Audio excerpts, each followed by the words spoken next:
Power corrupts, and absolute power corrupts absolutely.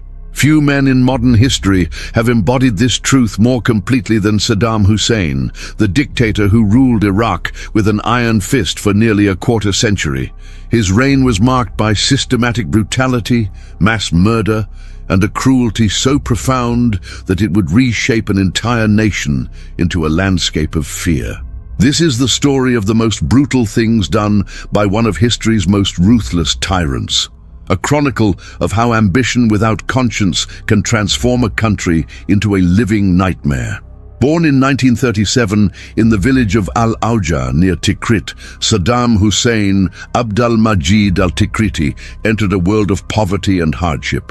His father died before his birth, and his stepfather was brutal and dismissive. This early life of deprivation and abuse would shape the paranoid, violent man he would become. By his 20s, Saddam had joined the Ba'ath Party, a nationalist movement that sought to unite the Arab world under a single banner of secular socialism. The Ba'ath ideology, developed by Michel Aflaq, promised modernization, Arab unity, and freedom from colonial interference. For young Saddam, it offered something more personal, a path to power. In 1959, Saddam participated in a failed assassination attempt against Iraqi Prime Minister Abdul Karim Qasim. When the plot collapsed, he fled to Egypt, where he spent several years in exile. During this time, he studied law at Cairo University and immersed himself in Ba'athist ideology, meeting its founder Michel Aflaq personally.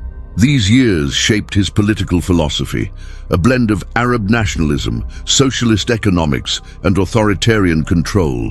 When he returned to Iraq after the Ba'ath Party seized power in 1963, Saddam began his methodical climb up the political ladder, using cunning, loyalty networks, and ruthless elimination of rivals. By 1968, the Ba'ath Party had regained control of Iraq, and Saddam Hussein, though not yet president, was already the power behind the throne. He served as vice president under Ahmed Hassan al-Bakr, but everyone understood where the real authority lay. Saddam consolidated his position through a combination of patronage, fear, and the systematic construction of a security apparatus that would become legendary for its brutality. The Mukhabarat, Iraq's intelligence service, evolved into a sprawling network of informants, interrogators, and executioners. Under Saddam's direction, it became one of the most feared organizations in the Middle East. The 1970s saw Iraq undergo significant transformation under Ba'athist rule. Saddam orchestrated the nationalization of Iraq's oil industry, wresting control from foreign companies and channeling the revenues into ambitious development projects. Schools, hospitals, and infrastructure projects sprouted across the country. Literacy rates improved dramatically, especially among women. Iraq's economy boomed, and for a brief moment, it seemed the country might become a regional powerhouse. Yet beneath this veneer of progress lurked a darker reality. Every advancement came at the cost of freedom. Every economic gain was shadowed by political repression. Political dissent was not merely discouraged, it was obliterated. Saddam built his regime on a foundation of terror. Understanding that fear was more reliable than affection, the Mukhabarat infiltrated every level of Iraqi society. Neighbors spied on neighbors. Children were encouraged to report their parents' dinner table conversations, and even casual criticisms could result in disappearance. Those arrested by the secret police often vanished into a network of prisons and torture facilities where screams went unheard and deaths went unrecorded. The regime's message was clear: loyalty was mandatory and questioning was fatal. In July 1979, Saddam Hussein finally seized absolute power. In a calculated move, he forced the aging al-Bakr to resign and assumed the presidency himself. But Saddam was not content with a simple transfer of power. He needed to demonstrate his dominance and eliminate any potential opposition. What followed was one of the most chilling displays of political theater in modern history, a purge that would set the tone for his entire reign. On July 22, 1979, Saddam convened an extraordinary session of the Ba'ath Party leadership. Hundreds of party officials gathered in a large auditorium, unaware of what awaited them. As the assembly watched, Saddam stood at the podium, smoking a cigar with theatrical calm. He announced the discovery of a Syrian-backed conspiracy within the party's ranks. Then he called forward a tortured colleague, Muhi Abdel Hussein, who mechanically read out the names of alleged conspirators from a prepared list. One by one, 68 officials were identified. As each name was called, armed guards escorted the accused from the hall. Some protested their innocence, others sat in stunned silence, while the remaining members erupted in applause, terrified that any hesitation might mark them as conspirators too. Saddam watched it all, occasionally weeping crocodile tears, creating an atmosphere of surreal horror. The accused were taken away and executed. Some were forced to participate in the firing squads that killed their colleagues, binding them to Saddam through complicity in murder. This massacre eliminated potential rivals and sent an unmistakable message. Opposition meant death, and everyone was expendable. The consolidation of power through terror was complete, but Saddam's ambitions extended beyond Iraq's borders. He envisioned himself as the leader who would unite the Arab world, the modern Saladin who would restore Arab glory. This grandiose vision would lead Iraq into one of the longest and bloodiest conflicts of the 20th century. In September 1980, Saddam ordered the invasion of Iran, launching a war that would consume both nations for 8 devastating years. His motivations were multiple: to seize Iran's oil-rich Khuzestan province, to crush the Islamic revolutionary government that threatened to inspire Iraq's Shia majority, and to establish Iraq as the dominant power in the Persian Gulf. The Iran-Iraq War became a nightmare of modern warfare, combining World War I-style trench fighting with 20th-century weapons. Human wave attacks, chemical weapons, ballistic missiles targeting civilian populations all became routine features of the conflict. Iraq received significant support from Western powers, particularly the United States, which viewed Iran's revolutionary government as a greater threat. American intelligence helped Iraqi forces target Iranian positions, and Western companies provided the materials and technology that would enable Iraq to develop chemical weapons. The war's toll was staggering: over 500,000 dead, millions more wounded or displaced, and both economies shattered. Throughout the war, Saddam demonstrated a willingness to use any method, no matter how brutal, to achieve victory. When conventional warfare proved insufficient, he authorized the use of chemical weapons against Iranian forces. Mustard gas and nerve agents like tabun and sarin were deployed routinely, turning battlefields into scenes of unimaginable suffering. Soldiers died choking on their own fluids, their skin blistered and burned, their nervous systems shutting down. The international community largely remained silent, prioritizing geopolitical calculations over humanitarian concerns. This tacit acceptance of chemical warfare would embolden Saddam to even greater atrocities. While the war with Iran raged, Saddam's internal security apparatus continued its work with methodical brutality. The regime maintained dozens of detention facilities across Iraq, each with its own specialty in inflicting suffering. Abu Ghraib prison became perhaps the most infamous, though it was far from the only center of torture. Political prisoners, suspected dissidents, and anyone who attracted the regime's suspicion could find themselves in these facilities, where interrogators employed techniques designed to break both body and spirit. Torture methods included electric shocks, suspension from ceilings for days, severe beatings, sexual assault, and psychological torment. The regime's torturers were trained systematically, with interrogation centers operating according to established protocols of brutality. Victims described being submerged in pools of sewage, having their fingernails torn out, being burned with cigarettes and blowtorches, and watching family members tortured before their eyes. Women prisoners faced systematic sexual violence as both a method of interrogation and a means of destroying family honor. Children were sometimes tortured in front of their parents to extract confessions or information. The cruelty was not random, but calculated, designed to crush any spirit of resistance and create a population too terrified to oppose the regime. The families of political opponents suffered especially terrible fates. Those who managed to flee Iraq and speak out against the regime from exile knew they had signed death warrants for relatives left behind. Saddam's security forces would arrest entire families, using them as leverage against exiled dissidents. Brothers, sisters, parents, and children of regime critics were imprisoned, tortured, and often executed. Their bodies were sometimes returned to surviving family members with mockingly inflated bills for the bullets used in the execution. This practice served multiple purposes. It punished opposition, deterred others from defecting, and demonstrated the regime's reach and ruthlessness. Religious leaders posed a particular challenge to Saddam's secular Ba'athist ideology. While he publicly claimed to respect Islam, any religious figure who attracted a significant following or dared to criticize the regime became a target.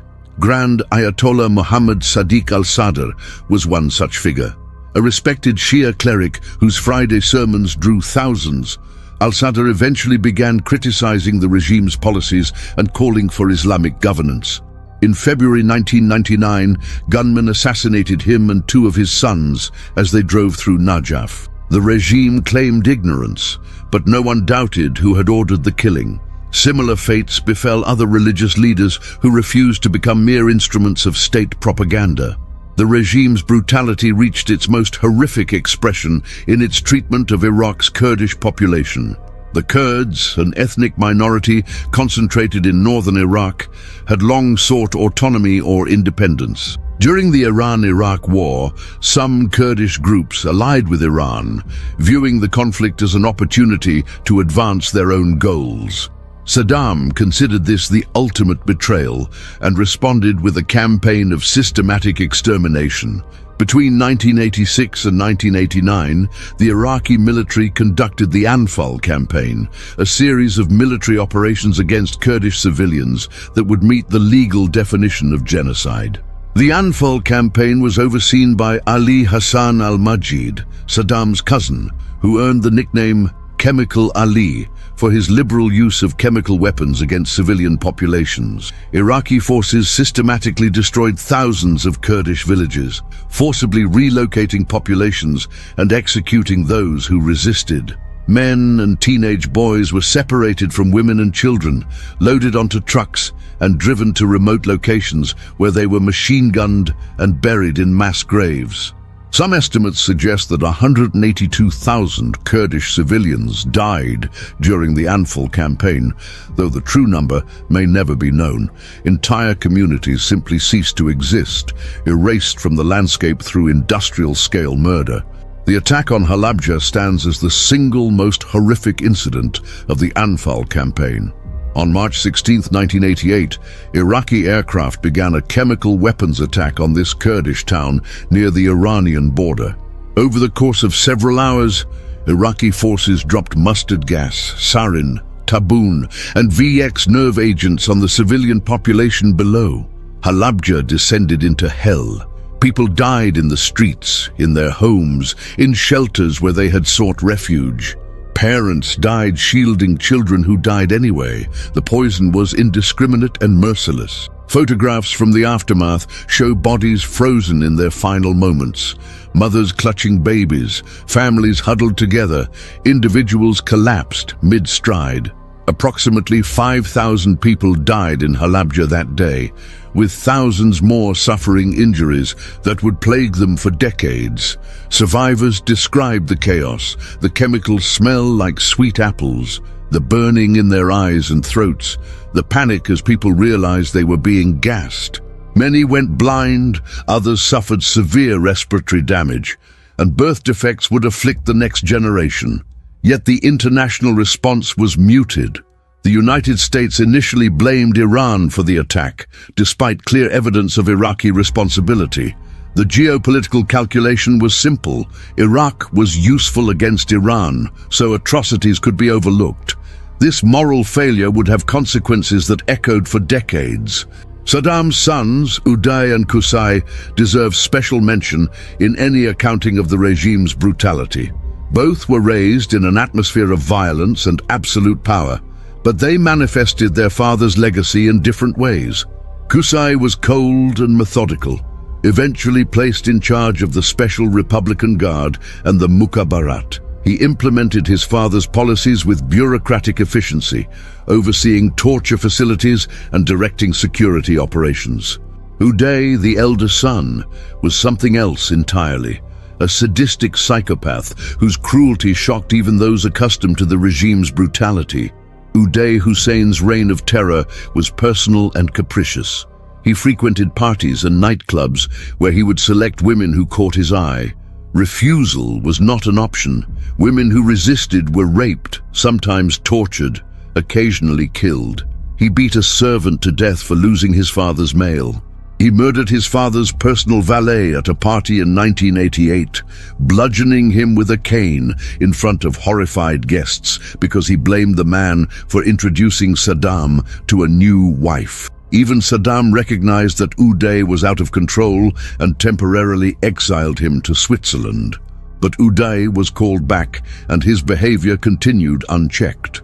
Uday also controlled Iraqi sports, becoming head of the Iraqi Olympic Committee in 1984. Athletes who failed to meet expectations faced torture as punishment.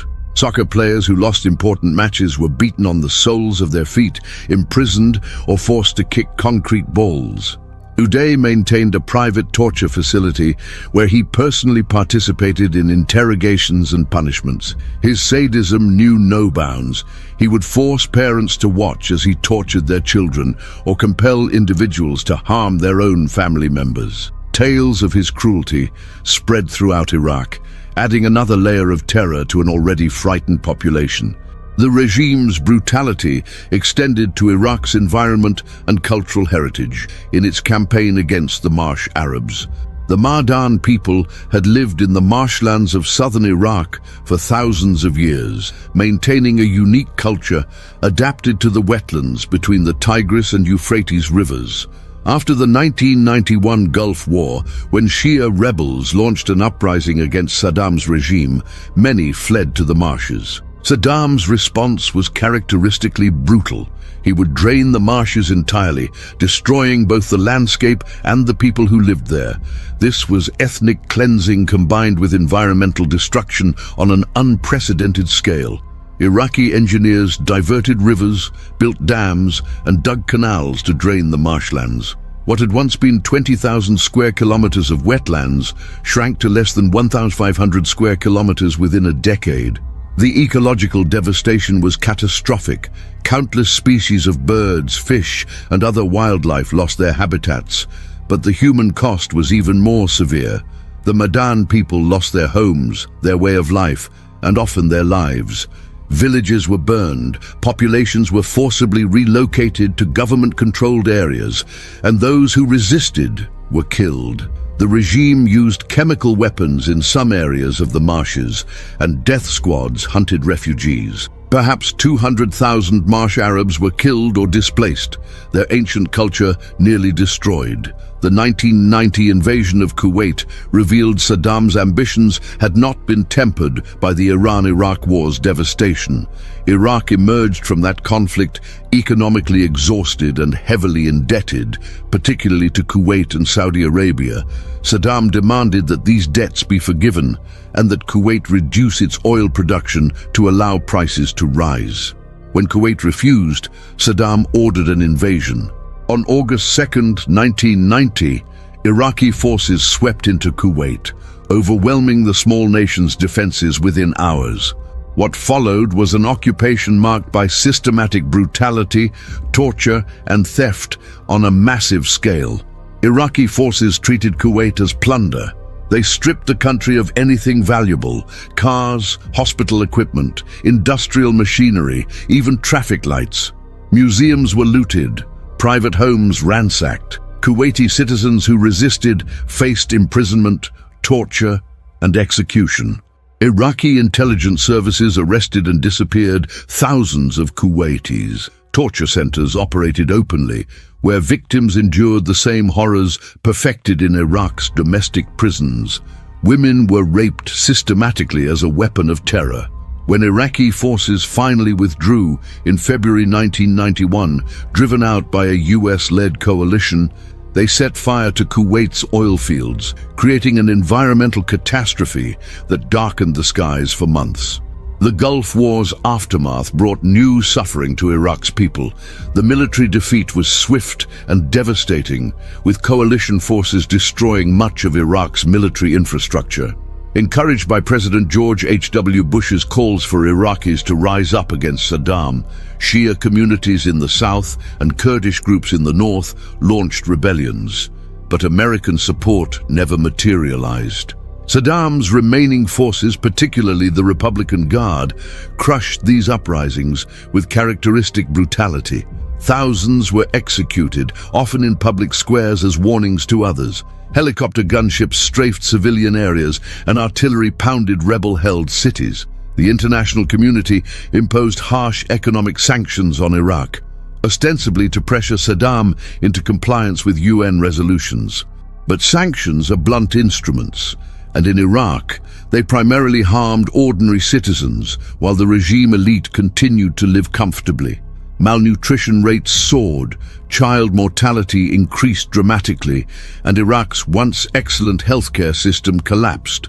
Medicine became scarce, water treatment facilities broke down, and diseases that had been under control re-emerged. Some estimates suggest that 500,000 children died as a result of sanctions-related deprivation. Saddam's regime skillfully used this suffering for propaganda purposes, blaming the West while simultaneously hoarding resources and allowing its own people to starve. Even as Iraq's general population suffered, Saddam and his inner circle lived in obscene luxury. He maintained dozens of palaces across the country, each more opulent than the last. While Iraqi children died from easily preventable diseases, Saddam's regime spent billions on luxury goods, weapons, and personal enrichment. His sons lived like feudal lords, taking whatever they wanted with complete impunity. The corruption was systemic and shameless. Saddam's relatives and tribal allies from Tikrit controlled the economy's commanding heights, enriching themselves while the country crumbled around them. The regime's final years were marked by increasing paranoia and brutality. Saddam saw conspiracies everywhere and responded with purges that claimed even loyalists who had served him for decades. His own sons-in-law, Hussein Kamel and Saddam Kamel, defected to Jordan in 1995, providing intelligence about Iraq's weapons programs. Saddam lured them back with promises of forgiveness, then had them killed along with their father and other family members. The message was clear: no one was safe, no relationship sacred. Loyalty meant nothing if Saddam perceived disloyalty. The culture of fear he had cultivated for decades reached its apex, with everyone, even those closest to him, living in constant dread. Public executions became routine spectacles, designed to maintain control through terror. Bodies of executed prisoners were displayed publicly, sometimes hung from lampposts or left in squares for days. Families of the executed were forbidden from mourning, as expressions of grief might be interpreted as criticism of the regime. Video recordings of torture sessions and executions were maintained, both as records and as tools of intimidation. Some tapes were shown to prisoners to break their spirits before interrogation. Others were circulated among security personnel to normalize brutality and demonstrate the consequences of insufficient zeal in pursuing enemies. The regime maintained elaborate systems for tracking and controlling the population. Every Iraqi carried an identity booklet that recorded their sect, tribe, and political reliability. Changing residence required official permission. Professional advancement depended on Ba'ath Party membership, which in turn required demonstrated loyalty, often proven by participating in regime violence. Children of party members received better education and job opportunities, creating a class of privileged beneficiaries invested in the regime's survival. This system created a society where everyone was complicit to some degree, either as perpetrator, victim, or silent witness. Religious and ethnic minorities faced particular persecution. Christians, Yazidis, Mandaeans, and other groups existed in a precarious position, tolerated as long as they remained politically invisible but vulnerable to persecution at any time. The Jewish community, once numbering over 150,000, had dwindled to fewer than 100 by the end of Saddam's reign, the rest having fled or been expelled over the decades. Those who remained lived in constant fear.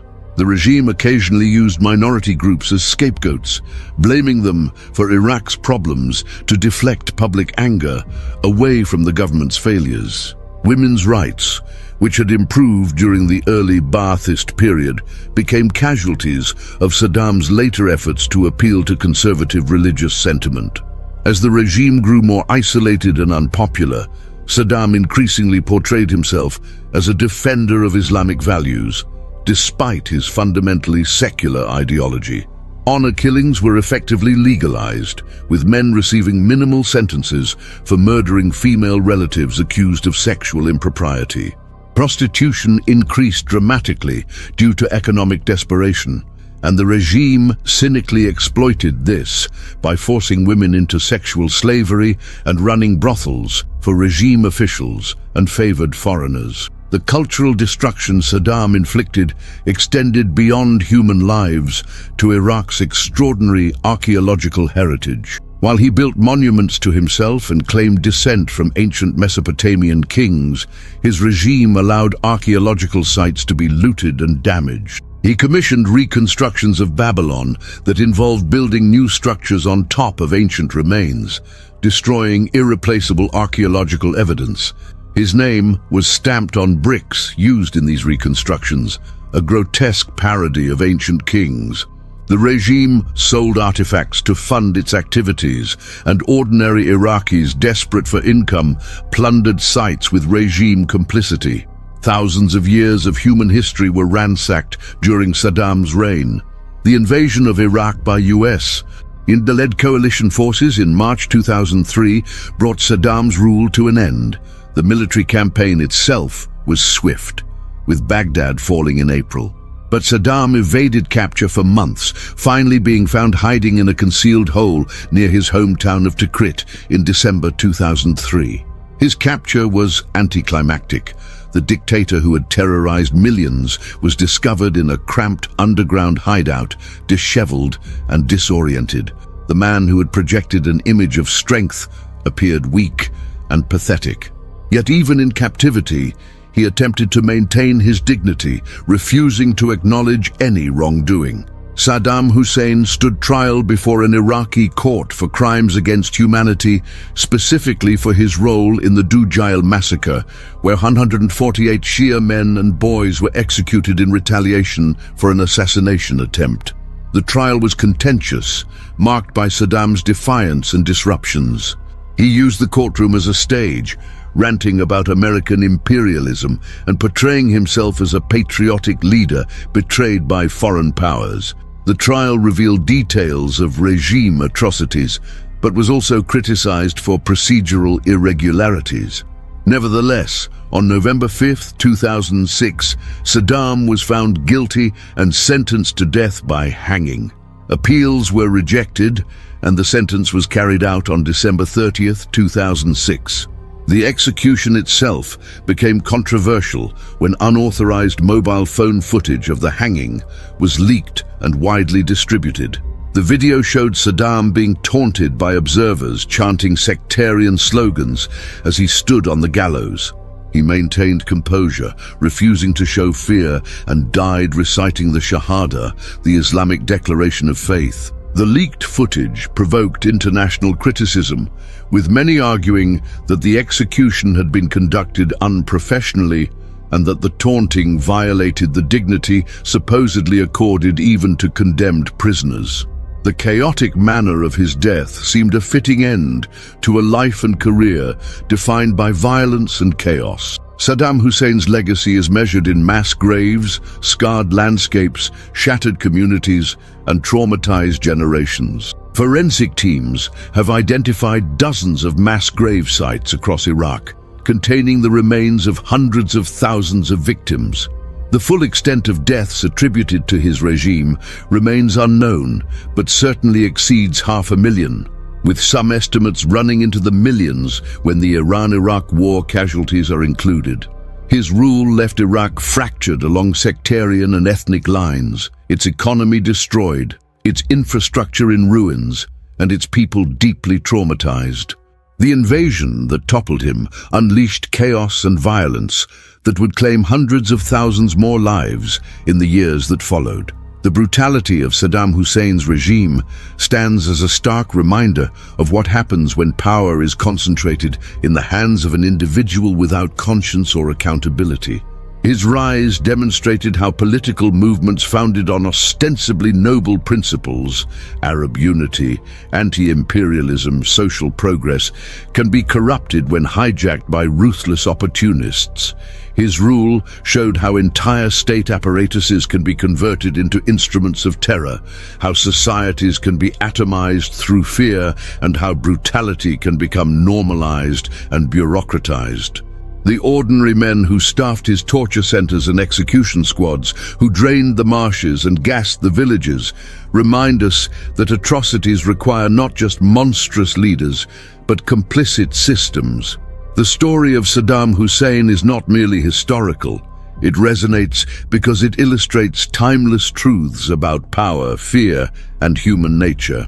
It shows how dictators create and maintain control through calculated brutality, how they exploit tribal and sectarian divisions, how they use ideology cynically while pursuing naked self-interest. It demonstrates the catastrophic failure of international systems meant to prevent such atrocities, the United Nations unable or unwilling to intervene as chemical weapons were used against civilians, Western powers supporting a dictator for geopolitical advantage while ignoring his crimes. It reveals the hollowness of rhetoric about human rights when confronted with political expediency.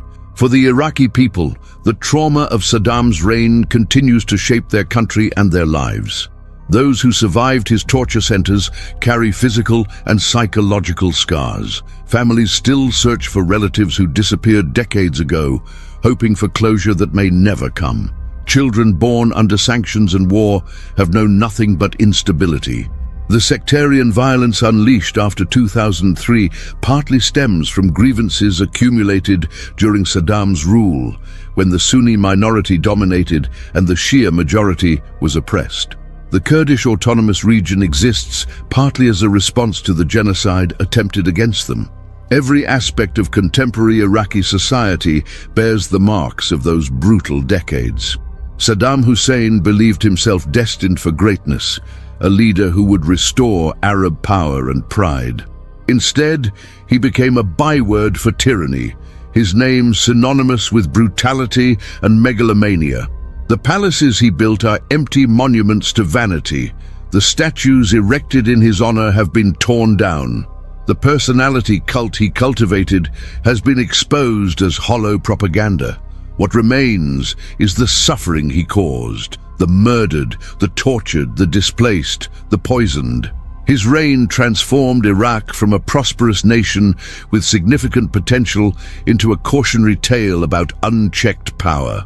The question that haunts many is how one man, supported by a relatively small circle of loyalists, managed to terrorize an entire nation for so long, and why the international community allowed it to continue. The lessons of Saddam Hussein's reign remain relevant. They remind us that evil is banal, that atrocities are committed by bureaucrats and functionaries as much as by psychopaths, that fear is a powerful tool of control, and that international inaction in the face of clear atrocities carries its own moral weight.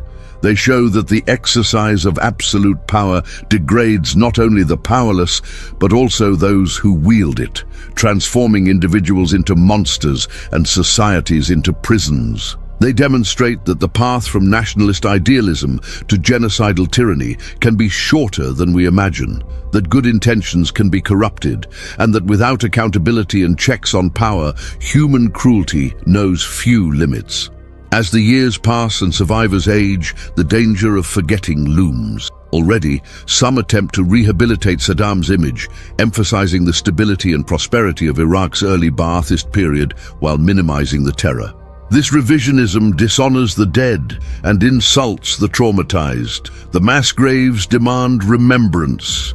The testimony of survivors requires bearing witness. The children who grew up in fear deserve their stories told. History's judgment on Saddam Hussein is unambiguous.